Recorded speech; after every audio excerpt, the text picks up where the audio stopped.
What's going on, guys? What's going on, girls? Sal here, back again, like we are every single Monday, taking a first look at this week 14, goddamn, playoffs are coming, NFL slate. We got 1 month left in the regular season, 15, 16, 17, and then we're done. The good thing about daily fantasy is you could play week 17 and have a ton of fun instead of standard leagues where they're probably over, or for some reason you have a championship that week, which it shouldn't be. But anyways, this is daily fantasy. Got a lot to talk about this week. One important thing, though, we had a contest on Thursday, and somebody's going to win that contest right now. We got a wheel. We're going to spin this wheel right here. So these names right here, they picked Patrick Mahomes as the highest scoring fantasy quarterback from Draftkings, and they won, right? Josh Allen would have been the highest scoring if he completed that pass to Charles Clay at the end of the game for a touchdown, but nobody picked Josh Allen, so we would have just bumped right down to Patty Mahomes anyways. So we got a bunch of people, 9, 10 people. What do we got? 1, 2, 3, 4, 5, 6, 7, 8, 9 people. You got a 1 in 9 chance to win that lifetime membership to Draft Dashboard, tool that I use, one of like the 3 or 4 tools that I use weekly to kind of come up, support my biases, I guess you could say, or my opinions with some data. So this is Draft Dashboard, just real quick, guys. As you can see right here, it'll cut down on your research time. You can see things such as the touch count, so not so much important for starting quarterbacks, but for like starting running backs, your touch count, snap count, see how efficient they're being, see their projections. So it is a projection tool. We can go back, we can see Colt McCoy. It has him as 100 rank on Draft Dashboard. That's really high. Why does it have him at that? Well, it's based on his price, his matchup, his projections, his position matchup against the Eagles defense, all these different types of things. You can see he's projected for 15.8 points, and compared to Carson Wentz, that's only like 2 points less, but it's almost $2,000 less, so you're getting a lot more point per value. And again, this is the single game showdown slate tonight, but you could use this on the main game slate. You could just filter that right here. You could look at things such as team news, depth charts, injuries. Anytime you need to find a backup receiver or running back and see what their usage has been, you can get that in there. So this Draft Dashboard, one of you guys is about to win this out of these 9 names. But anybody can try it for $1 for 30 days. You go in the description below, you'll see the link right there. You click that, it'll take you there. You get 30 days for $1, and then decide if you want to re-it up after that. It's a great way to take time to kind of, it takes time off of your hands to research, has a lot of things on one platform. And it's also a good way to kind of back up what you're thinking with data. So like take your biases out of it as much as you can. So it's a great tool. One of us is about to win it. It's on Jeremy Pierce right now. You might win it, but if I click this and it immediately doesn't spin and it just says you won Jeremy Pierce, sometimes it kind of glitches out. But if it spins, we're good. Let's see. Yeah, see, so it did that. You might win. I don't want to give any teasers away. There we go. All right, 2 times it took. So let's see. Let's see who we got here. Oh, it's coming up. Brittany Morales. Is it going to make it? It is. All right. All right, so we have our winner, Brittany. I believe it's Brittany Morales. That's our winner. She, I'm going to assume it's a she. Brittany, you can reach me in the comments below. Leave your email, or you can hit me up on one of my social medias, Twitter, Facebook, Instagram. And you could send me just a direct message. You could say, like, hey, I won. Here's my email. And I'll send that email over to the guy who makes the accounts at Draft Dashboard. And, yeah, you'll have a lifetime membership until you expire. You'll basically have it. So it's a good tool to have. It's a $40 value per month, so let's do the math on that. It's a lot of savings. But again, you can get it. Anybody else can get it for $1 for the next month and try it out. While that promotion lasts, I think it's only going to be limited time only. So yeah, Brittany, congratulations. Awesome. I want to keep doing these giveaways, find maybe a better wheel, but these things are kind of fun on these Monday shows. Real quick, guys, I just want to add in that there's going to be another contest. I want to do this weekly. Comment below who you think is going to be the running back that scores the most points on the main slate Sunday, Draftkings points, that is, so PPR format. On the main slate Sunday, and you're going to get entered into a chance to win if you pick the right running back. We'll spin the wheel again, and you'll get entered into a chance to win a $20 DK entry ticket, so that could be a Millie Maker entry ticket if that's what you want to use it for. Or if I can't get that $20 ticket to work, if I can't get in touch with DraftKings, I had something tentatively worked out with them, then I'll just Venmo you, PayPal, whatever means of way to get you that $20 ticket, unless somebody knows how to transfer money on DraftKings somehow, let me know. But yeah, you'll win $20. You'll get to enter the Millie Maker the week after for week 15. So which running back is going to score the most DK fantasy points, DraftKings points, PPR format? Enter that in the comments. Must be a subscriber. That's the catch. So you must be a subscriber. Want to get that subscriber count up. Thanks, guys. Let's get on with the rest of this video. But let's get into this first look lineup, right? So there's a lot of things I want to break down. I'll just quickly touch on week 13. Some of my regrets, I could say. I played Gurley. I played a lot of Gurley. I played a lot of McCaffrey. And I had them together a good amount, which was something that I thought was a good way to go, especially when Spencer Ware opened up. I probably played Tournaments-wise, maybe 15 lineups, and then I had my normal cash distribution of like 25 lineups. And I locked Spencer Ware into every single lineup, 100%. I mean, I saw some of the higher experts, professionals, they were going in the 85 to 95. And I mean, in case he gets injured, you still give yourself some time. I wasn't playing as high stakes, medium, very low to medium stakes. So I put him at 100%. I had Chris Godwin at 100%. And Godwin paid off early. And then Spencer Ware, I mean, for getting you 12 plus points at 4K, you'd like more out of him, especially if he's that chalky, right? So you need him to get you like 20 points. But it doesn't absolutely kill you. I just regret not playing 0% Phillip Lindsay. He was somebody with Aaron Jones that I just put way more Aaron Jones into my lineups. I actually might have had one lineup with Phillip Lindsay, definitely not in cash. So that hurts. And then I had no Tariq Cohen, which I wasn't ever planning on playing him, but I was debating Lindsay. And Travis Kelce, I had a good amount, but only like 20%. I wish I would have doubled that and kind of outdid the field and gone 40% on Travis Kelce. As 42 points as a tight end is ridiculous. I stuck with Jameis Winston in my cash lineup, and I stuck with Jameis Winston in like 80% of my tournament lineups. I had very high allocation of a lot of guys, and I had one lineup that hit on some, but pretty much in tournaments didn't hit anything huge. Cash game did pretty well, but my biggest regret's not looking more into Phillip Lindsay over Aaron Jones. I just loved Aaron Jones. He only outsnapped Jamal Williams by one. That's basically sums up Mike McCarthy's career in Green Bay. Not career, this season in Green Bay. Packers fan, Mike McCarthy was great for us, got us a Super Bowl, but it was his time to go. Wish him and his family the best. But Aaron Jones outsnapped Jamal Williams by one. Aaron Jones is leading the NFL history coming into that game in yards per carry with like 5.7, and the Packers were 30th in the league in rushing attempts at 21.2. It makes no sense. The fact that Jamal Williams, one of the lowest PFF ranked backs, had the same amount of work as him in that game. Aaron Jones didn't see the field in the second half for like 4 out of the first 5 series. He finally gets one touch in the red zone and goes for like a 15-yard touchdown. Like, it's just so obvious you have to play that guy. But anyways, going off on a tangent. Regret not having way more Travis Kelce, at least double the allocation, and regret not having more Phillip Lindsay, or considering Phillip Lindsay over Aaron Jones more in those situations. That's what I regret most.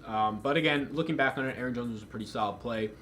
Similar ownership to Lindsay. I thought he was a superior play. Didn't pan out that way. But let's look into it for this week. Patty Mahomes got his average up.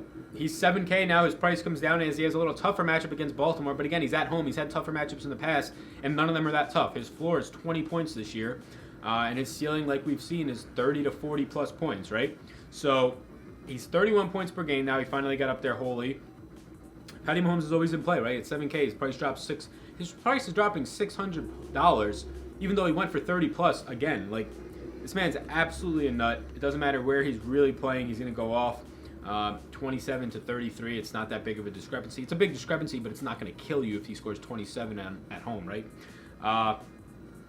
We saw that Tyreek Hill didn't go off. He was the most priced guy. Let's just quickly jump to wide receiver. Yeah, so Tyreek Hill's priced down a ton now, 1,100 down. He's now the 7th highest priced wide receiver.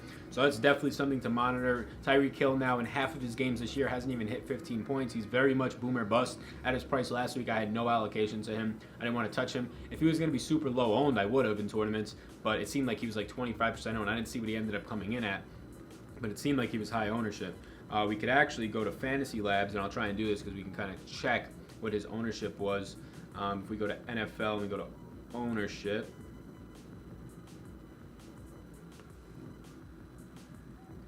So Tyreek Hill in the Millie Maker was almost 20% owned, right? So in that $200,000, $150 buy-in, I believe, or the $10 buy-in, 20% owned. He's pretty much 20% owned across the board.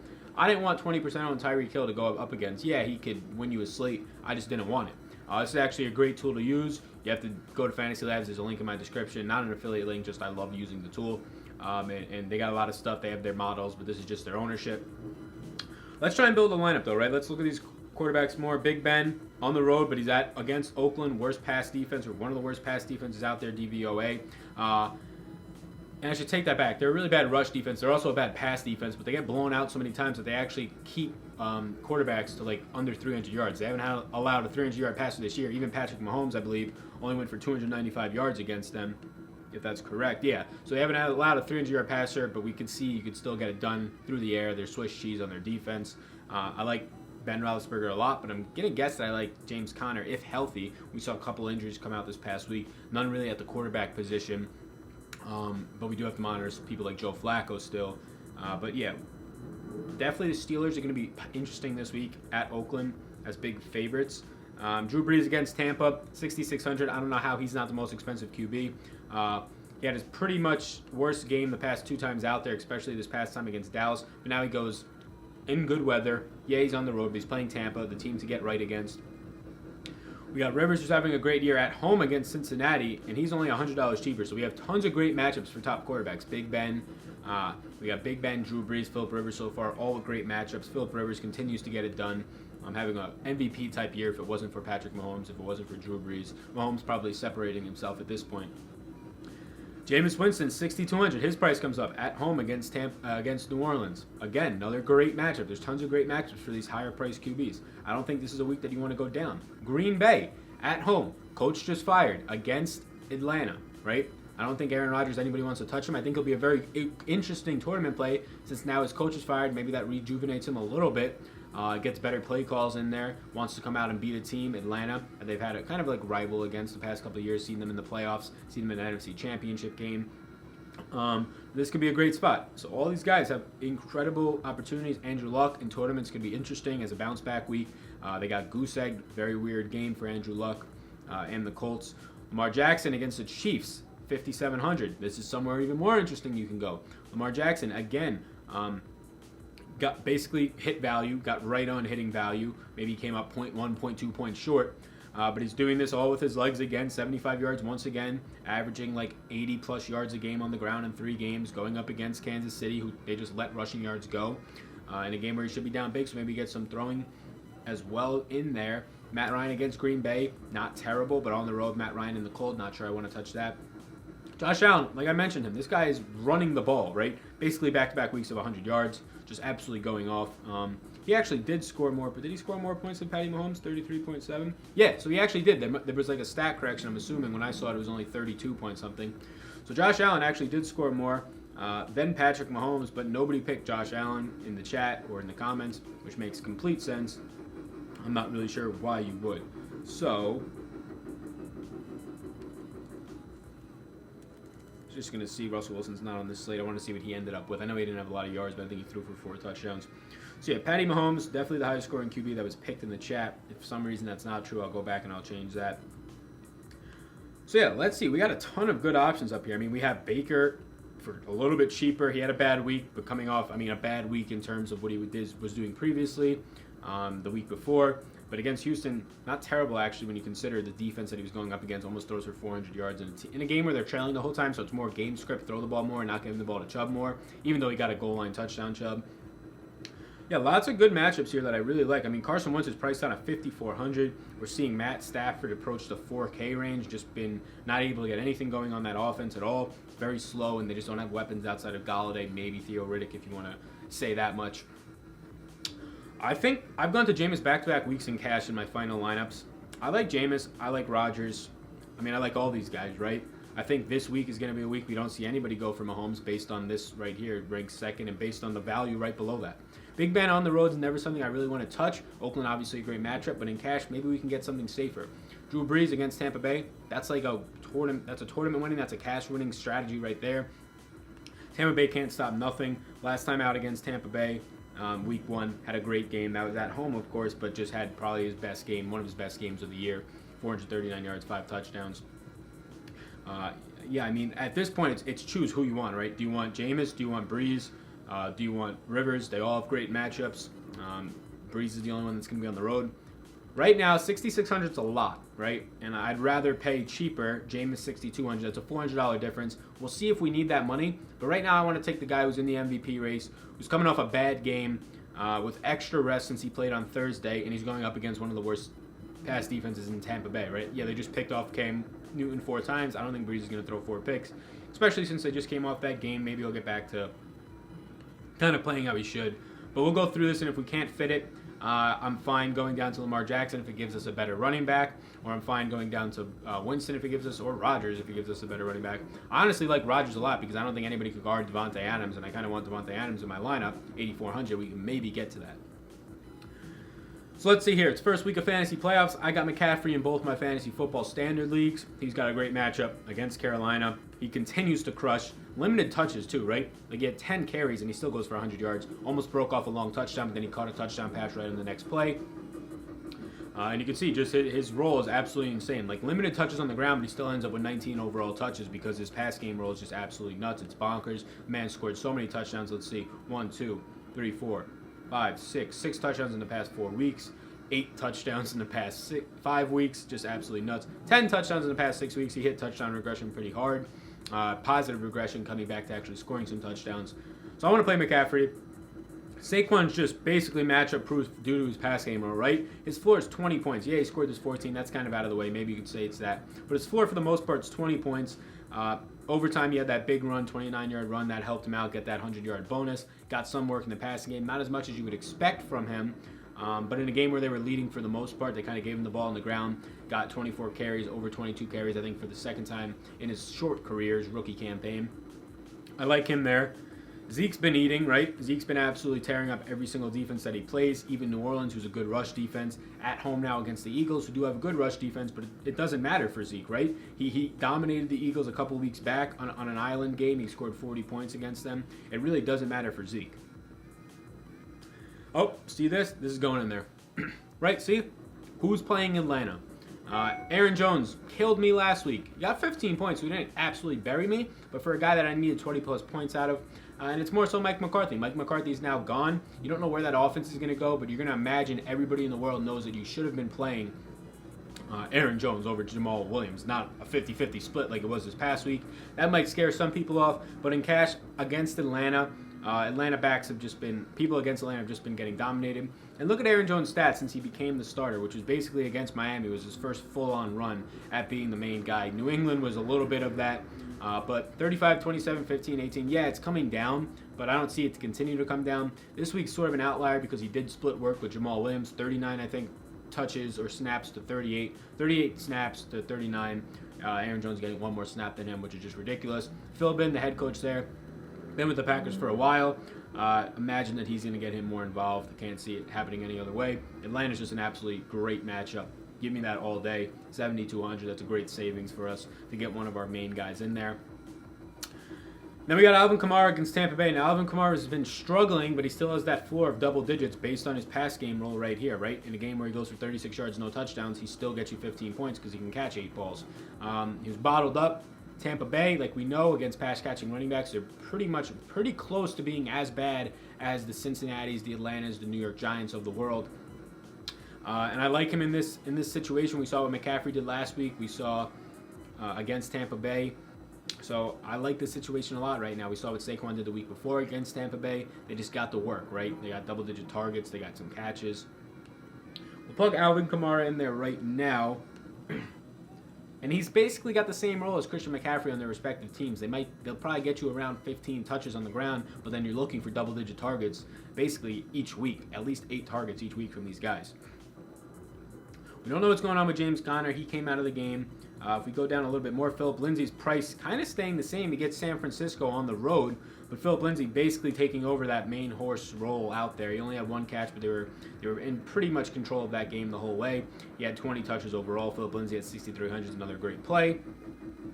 We get Austin Ekeler against Cincinnati now. So Philip Lindsay just basically destroyed Cincinnati last week. Now we get Austin Ekeler. They're saying that Melvin Gordon might come back, and he's playing at 4 o'clock. So I kind of like this if you get Austin Ekeler there at 6,200. Look, Austin Ekeler didn't have a great game. We saw Justin Jackson, who's in that backfield, scored the touchdown, had the most rushing yards on the team. But Ekeler got the most work with 18 overall touches. 8 targets is something that I like to see. I don't think they're going to give Justin Jackson the full role. Maybe a 70-30 split, that would even be kind of concerning for cash, but the matchup's really good. And right now, I'll put that in there as a placeholder. Mixon I love, but don't love the matchup. Again, we don't know what's going on with Connor. If Connor does come back, I might be tempted to put Connor in here, where the Steelers should be up big against Oakland. And Oakland doesn't have a great rush D. It scares me that I'm not playing one of these guys, right? Scares me I'm not playing one of these guys. If I had to play one of them, based on price, with Christian McCaffrey being 9,300, I haven't even mentioned that. That's insane. Saquon basically touching 9K. That's probably where he should be. But Christian McCaffrey, that's an insane pricing. Yes, he has a good matchup, but this isn't the matchup from last week against Tampa. And he is on the road. So Zeke Elliott would be the one guy that I want to pay up for, and maybe we can get there once we look more into this lineup. James White continues to catch the balls, but I really just don't want to touch him, especially with Rex Burkhead out. It didn't factor in this past week, but you never know when that's going to factor in a little bit more. Sony Michel, not something I want to touch based on his limited pass game role because of Rex Burkhead and James White, but I think he's a solid overall back. If we come down a little bit more into this range, we see Chris Thompson goes tonight. He's back. We kind of want to see what he's going to do, but pass-catching backs, like we saw Tariq Cohen tear it up the New York Giants, he could be in a position to do that as well in a game that should stay close with Colt McCoy going and Eli Manning on the other side. So don't hate this, but again, his rushing upside is pretty limited due to Adrian Peterson being out there, due to him just not being an in-between-the-tackles runner, like some of these other good pass-catching backs, such as Kamara, McCaffrey, Aaron Jones. They're all in between the tackles and can catch the ball as well. We're getting down in this range. I don't really want to touch much. Spencer Ware is the only thing I'll touch on. He was 4K last week. Tough matchup at home against Baltimore this week. He can catch the ball, but he only had 1 target on 1 catch. We were expecting more, right? We were expecting 5 targets out of this guy. That's what Kareem Hunt was getting. This guy was coming on the field, taking Kareem Hunt off the field to go in on 3rd down pass-catching situations. He didn't get that work as we expected. The touchdown kind of salvaged his day for anybody who played him. And by anybody, I mean 90+% of the field and smaller stakes, higher stakes, smaller field tournaments. And for, let's check Spencer Ware, actually. This should be pretty interesting. Wow, now that's absolutely nuts. And for 60% of the Millie Maker, which is absolutely incredible that many people, I didn't think it would touch 50, would touch him in a Millie Maker, especially at higher stakes, so it's a little bit sharper, $100. He was a sharp move. And just across the board, so high right here. You can see 77% in that $150 entry for the 333 Wildcat. That's insane ownership from Spencer Ware. Again, that's Fantasy Labs if you want to check it out. But I like Aaron Jones. I like Ecular. I like Kamara. They're all guys who are going to get work in the passing game. They are sketchy, though, in their touch opportunity, as in how many carries are they going to get. These can be guys who all only get you 15 carries. Maybe they get you 5 touches in the receiving game, and then that gets you 60 total touches, but is that going to be enough in cash when you're going to get a guy like Barkley and Zeke who should get you 25 touches each? Now, Jones is somebody that I'm going to stay locked into. Kamara, based on the matchup, I'm going to stay locked into. And Jones, based on the matchup, right? Like, if he wasn't playing Atlanta, I'd probably try and get up to one of these guys. Ecular, we might come off of, because for 2,000, or basically 2,000 more, we can try and get up to Zeke Elliott. Chubb's somebody to mention just because he's been pretty consistent. In a game where they were trailing the whole time, he finally didn't get his 20 touches, but he still got in on the ground, and he's still getting this consistent pass game floor. So he's definitely an interesting tournament play for sure, now that he's back at home against a struggling Carolina team. Let's move over to defense and tight end just to try and get some guys in here pretty much. And we can just go really cheap. Again, these defenses I'm not like going to stay with, right? I'm just putting a cheap defense in there. It could be literally any defense. I just want a guy who's at 2,300 or 2,400 in there. So let's see. Jets against Buffalo, sure. Like, I'm not set on that. Maybe I'll play it. Probably won't, but maybe I will. Just to get a cheap defense in there. Now let's go tight end. Travis Kelce, my biggest regret of last week. He's down in price due to his matchup, mainly because, I mean, the guy went off. He shouldn't come down in price unless his matchup's a little tougher, and which it is. Way tougher. Oakland was the worst against tight ends coming into that game, 32nd in the league, based on just production, fantasy points, yards, all those types of things factored together. Let's see. We got Zach Ertz, who plays tonight. $300 cheaper. Could be a decent way to go off of Kelce, because Zach Ertz, the last time he played Dallas, went absolutely off. 6,400. Want to play these tight ends, but if I want to play good running backs, not going to be able to, and that's kind of where I want to go in cash. But again, this slate could be different. Paying up for one of these guys could be where you want to go in tournaments and in cash. Ebron, the main man out there, he ended up getting a lot of targets, right? 16 targets for a tight end, 10 receptions. I mean, he smashed, right? He smashed in terms of he didn't get in the end zone, but he still got you 16 points for 4,200. He 4x'd his salary. And again, in cash, you're looking for guys who are going to 4 or 5x. Tournaments, you want more than that, really, right? You need guys who are going to get you 20 to 25 points. But Ebron, 16 targets on 10 catches. That's pretty hard. That's an insane roll. That's hard to kind of pass up.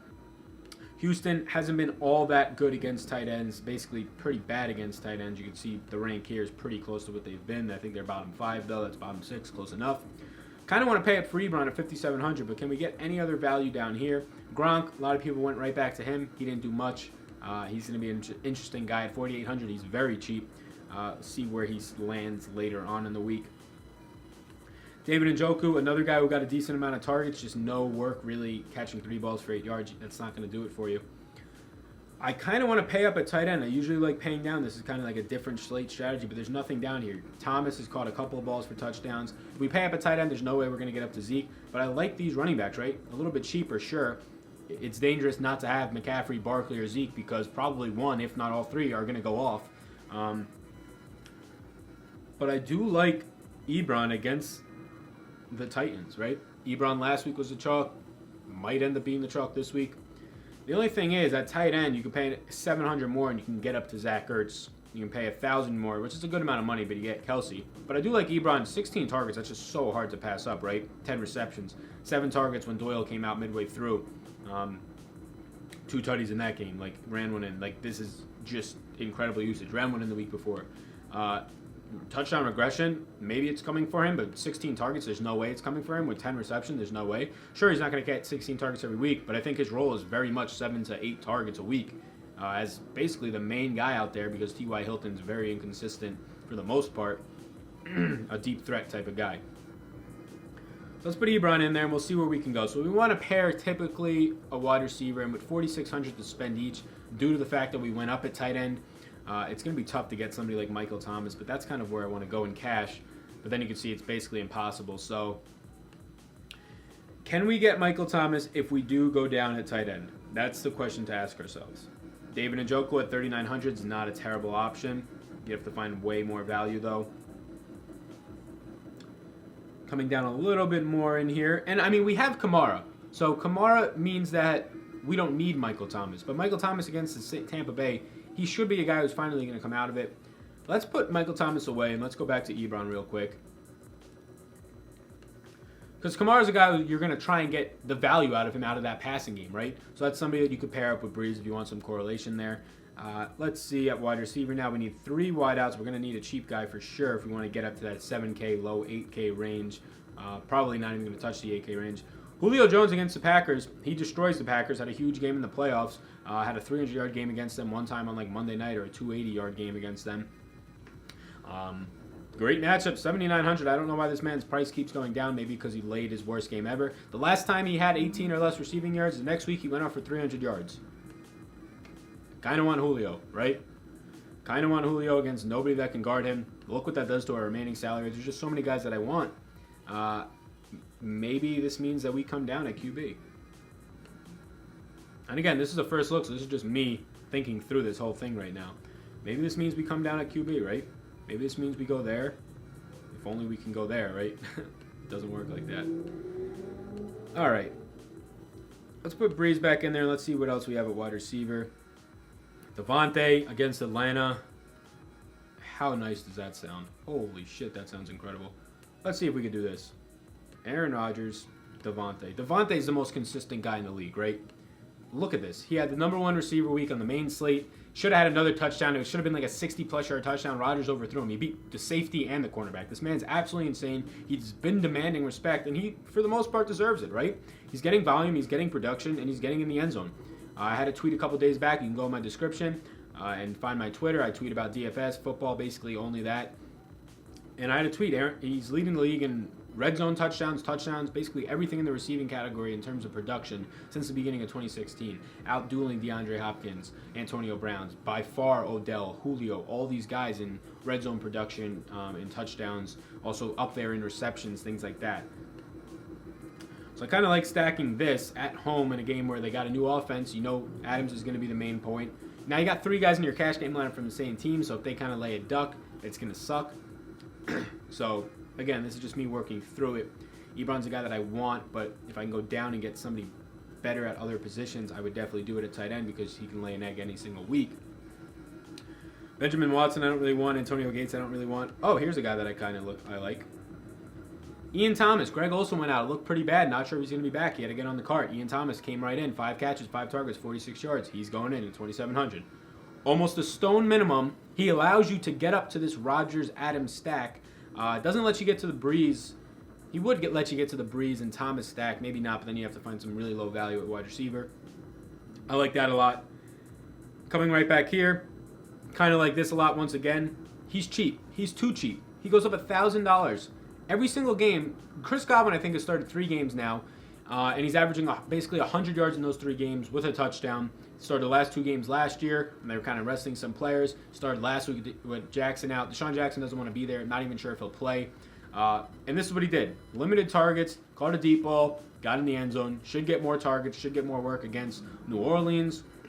Should see the #2 cornerback, Eli Apple's not that great. Even Adam Humphries, they're priced at the same price, going to be in the slot against P.J. Williams, who has slowly improved, but is still a bad cornerback in this league, right? He got tons of targets. He's going to have the low A. more receptions, so he might get you there with receptions, getting 5 probably receptions you can bank on if Deshaun Jackson's out. Hope that he gets you in the end zone. 9 targets is pretty impressive. But I like the bigger body receivers because, like I said, in the red zone they get more work. Although Humphries is pretty manageable in the red zone. He's kind of like Cole Beasley in the red zone where any targets he gets, he's kind of going to turn into touchdowns.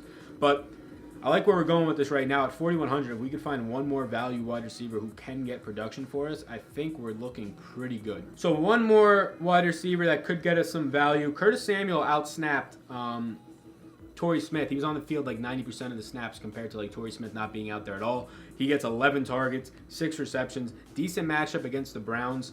I like this a lot. 88 yards, got on the ground still. They're going to give him the ball there. He's at 4K. Now, I didn't really look too much in these receivers. I don't want Demaryius Thomas. He didn't really do much, right? Even with Kiki out. Kenny Stills, yeah, he got in the end zone. Damian Amendola was out. He got more run, but I don't want him either. I want the quarterback I trust more. That's Cam Newton over Ryan Tannehill, right? Especially if it's the 4K range. Don't mind Mike Williams, but again, lots of mouths out there. We saw Benjamin catch a touchdown last night. Bruce Ellington's seeing consistent work, right? Like, these targets are hard to pass up. But it's just a matter of, is he going to get in the end zone? And again, we're getting somebody like Curtis Samuel, who's a big playmaker guy, both on the ground and in the air. He's going to be running on the outside if Ellington's going to be running in the slot. Ellington's not a bad play at 3,800, right? Like, I don't know why his price hasn't come up based on his volume. Probably because his production's not there. Those should slowly add up with him getting in the end zone. I like this lineup a lot, guys. We have $100 left over. There's not much more we can do with that. I want to stay at Devontae. I like Godwin a lot. Chalk last week. I locked him into my lineups. If we go to running back, we can't get up anywhere else. Melvin Gordon, they say he might come back week 14. If he does, then we could look into that against Cincinnati. It's definitely a good play. You could do something along the lines of this if you felt more confident playing Melvin Gordon if he was going to play, but coming off that injury, I'm not so sure I want him. And if Melvin Gordon does play, obviously you're not playing Ekeler, right? So if Melvin Gordon does play, you're going to have to come down. You're going to have to switch Ekeler out. And you can get a one-for-one switch basically with Phillip Lindsay in this type of lineup. I like this lineup a lot. Off of first look, this is one of my most confident lineups because I think we have a great playmaker and a great matchup, a great playmaker and a great matchup, and a great playmaker and a great matchup, all from the same team who just lost their coach due to his inability to call plays. We've seen Leftwich come in, turn around the offense in basically a week, and that was with Josh Rosen at the helm. That's with a very old Larry Fitzgerald. You got Devontae Adams in his prime. Absolute playmaker at running back, Aaron Jones and Aaron Rodgers. It's going to be, it should be a very high-scoring game overall. At home in Green Bay, they should get back in the win column, at least put up some points. You get a playmaker against Tampa Bay, which has just been fantasy points galore for running backs, especially pass-catching ones. Chris Godwin, if he's starting, I love him. Curtis Samuel, either way. Either way now, right? Funchess came back. DJ Moore was playing. Samuel still saw the majority of the snaps in that game, and none of the snaps were really going at all to somebody like Torrey Smith. Yes, that's a game where they were throwing a lot, they were trailing, so that can have some of it, but at 4K, a guy who got you 11 targets last week, even if he's getting you 6 or 7 at 4K, that's worth it. We get to go down to Ian Thomas, so we do have 2 guys on Carolina, 3 guys on the Packers, which is not something I try to do or like to do too much. In terms of cash in tournaments, I do like it. Stacking is definitely profitable. Let's go back to Ekeler. And Lindsay over Ekeler is a debate too, right? Like, I like Ekeler's matchup more against Cincinnati, but Lindsay is the guy who's getting the work out there more. He's probably just as explosive. Ekeler came into last night as a PFF ranked number 1 back. So, yeah, he had one bad game, but it's against a good defense. Cincinnati's not a good defense. And then defense, like I said, I don't care about the defense right now. But I like this lineup right now off of first look. I like it a lot. That's it for this, guys. I'm going to come back tomorrow, do the Thursday night first look video, and then we'll kind of get that Thursday video out for the breakdown. But here's one thing that I want to say. Right now, if you're still watching below, put in the comments. You have to be a subscriber. Put in the comments below, and I'll add this into the beginning too. I'll try and cut it in. Put in which running back you think is going to score the most DK points on the main slate Sunday. Monday, we'll spin the wheel again. You have to be a subscriber. You have to comment it below. And the winner will spin the wheel. And the winner of that's going to get a $20 DK entry ticket or just $20 through PayPal or Venmo, whatever it is. If I can't get that DK ticket to work for you guys. But put that below. You have to be a subscriber. We want to get that subscriber count to 1,000. That's the goal, guys. This was the first look.